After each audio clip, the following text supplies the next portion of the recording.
லோக்சபா தேர்தலுக்கு இன்னும் சில மாதங்கள் மட்டுமே உள்ள நிலையில் அதிமுக, திமுக போன்ற கட்சிகள் தீவிரமாக செயல் வீரர்கள் கூட்டத்தை நடத்தி வருகின்றனர். மாவட்ட செயலர்கள் கூட்டம், ஐடி அணி, இளைஞர் அணி என தனித்தனியாக கூட்டங்கள் நடத்தி வாக்காளர்களை கவர என்ன செய்ய வேண்டும் என்று வியூகம் வகுத்து வருகின்றனர். மத்தியில் ஆட்சியில் உள்ள பாஜக 3வது முறையாக ஆட்சி அமைத்து ஹேட்ரிக் வெற்றி பெற திட்டமிட்டுள்ளது.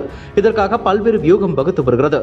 தமிழ்நாட்டில் அதிமுகவுடனான பாஜக கூட்டணி முறிந்துவிட்டது. அதிமுக தனித்து களமிறங்க தயாராகி வருகிறது. இந்த நிலையில்தான் சென்னை சோழிங்கநல்லூரில் தென் சென்னை நாடாளுமன்ற தொகுதி பாஜக செயல் வீரர்கள் கூட்டம் அக்கட்சியின் மாநில தலைவர் அண்ணாமலை தலைமையில் நடைபெற்றது. இந்த கூட்டத்தில் பேசிய அண்ணாமலை, திமுக அரசையும் முதலமைச்சர் ஸ்டாலின், அமைச்சர் உதயநிதி ஸ்டாலினை கடுமையாக சாடினார். குடும்ப ஆட்சி என்பது தமிழகத்தை மொத்தமாக சீரழித்துள்ளது. இந்தியாவின் மிக முக்கியமான நகரமான சென்னை நம் கண்முன்னே அழிகிறது. இந்த லோக்சபா தேர்தல் சென்னை நகரை மாற்றக்கூடிய தேர்தலாக இருக்க வேண்டும் என தெரிவித்தார். அறிவாலயத்தில் 1 நிமிடத்தில் முடிவெடுத்து அதை தொண்டர்களுக்கு 2 நிமிடத்தில் சொல்லி தொண்டர்கள் அதை 3 நிமிடங்களில் ஏற்றுக்கொள்வார்கள். இப்படித்தான் அறிவாலயத்தில் முடிவுகள் எடுக்கப்படுகின்றன. காரணம், இங்கு ஒரு குடும்பம் மட்டும் ஆட்சியில் இருக்கிறது.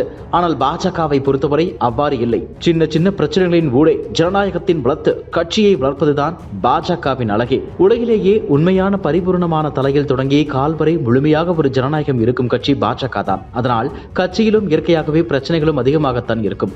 அண்ணாமலையால் கட்டளையிட முடியாது. அண்ணாமலையும் இந்த கட்சியில் ஒரு தொண்டன், ஒரு சேவகன் என்றார்.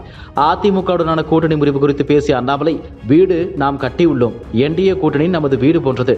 எங்கள் வீட்டில் அவர்கள் இல்லை என நாம் ஏன் சொல்ல வேண்டும்? வீட்டில் இருந்து வெளியே சென்றுவிட்டு அந்த வீட்டில் நாங்கள் இல்லை என கூறுகின்றனர். 9 வருடமாக தங்கியிருந்தவர்கள் இப்போது வெளியே சென்றுள்ளனர். நம்முடைய வீட்டில் உணவருந்தியவர்கள் வீட்டை விட்டு வெளியே சென்றுள்ளனர். நம் வீட்டில் உணவருந்தியவர்களை நாம் தவறாக பேச மாட்டோம். வீட்டின் கதவு திறந்துதான் உள்ளது.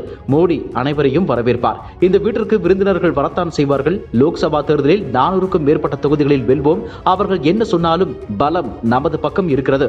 மக்கள் நம் பக்கம் இருக்கின்றனர் என்றும் அண்ணாமலை தெரிவித்துள்ளார். இதுபோன்ற செய்திகளை மேலும் தெரிந்து கொள்ள எங்களது யூடியூப், ஃபேஸ்புக் மற்றும் ட்விட்டர் ஆப்களை சப்ஸ்கிரைப் செய்யவும்.